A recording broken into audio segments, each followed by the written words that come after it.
Hi, sixth graders. My name is Genevieve Goebel, and I'm a second year PhD student at Dartmouth College. I'm a member of a program called Ecology, Evolution, Ecosystems, and Society. And as you might guess from that program title, I study a lot of the ways that natural ecosystems work. And I'll get into exactly what I study, which you might consider this to be a great preview, but first I'd like to tell you a little bit about myself. So one interesting, maybe even relatable fact about me is that I grew up going to the same school for grades kindergarten through 8th grade, and I was with the same small class of 18 students for the entire 9 years that I was there. Now, some things that I enjoy in my free time when I get to go outside, I really like archery. And when I'm stuck inside, I really like making jewelry, like the necklace that I'm wearing here. You might be wondering, how did I decide to become a scientist? Well, one of my earliest experiences with science certainly had an impact on my life, and that was actually outside of school. As a young girl, I was a member of a Girl Scout troop, and we got to go on a kayaking trip one day with a local scientist who needed our help counting eelgrass plants that grows in shallow marine ocean environments.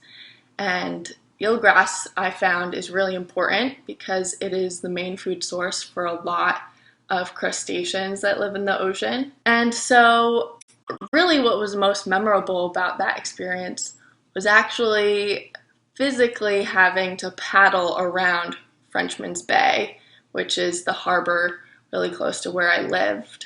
It was impactful because I was in a two-person kayak with the main scientist that we were working with that day, but she was so busy operating a GPS tracking unit that I was left to do all the paddling.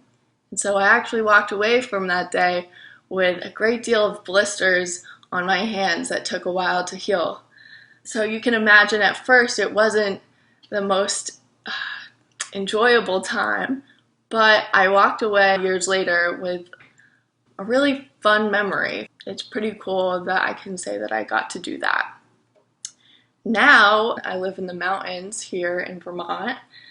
I really like to spend my time out in the woods where I study the life cycle. The aspect of the life cycle that I'm most interested in is actually the part of the life cycle that we can't really see. So I'm sure you're familiar with the life cycle because animals and people go through it, but also trees go through it.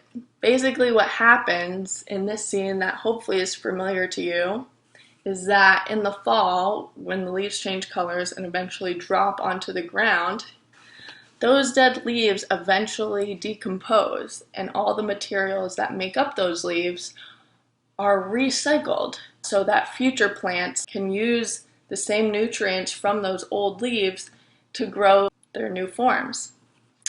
So I'm interested in how quickly new plants are able to take up those nutrients and what sorts of challenges little critters in the soil face when trying to decompose those leaves and recycle carbon and other essential nutrients. And I'm happy to answer more questions about my work.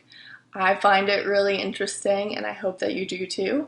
I'm sure we'll talk more about the carbon cycle specifically when we start our lessons on climate change, but I'm most excited to meet you all, and I really look forward to seeing you.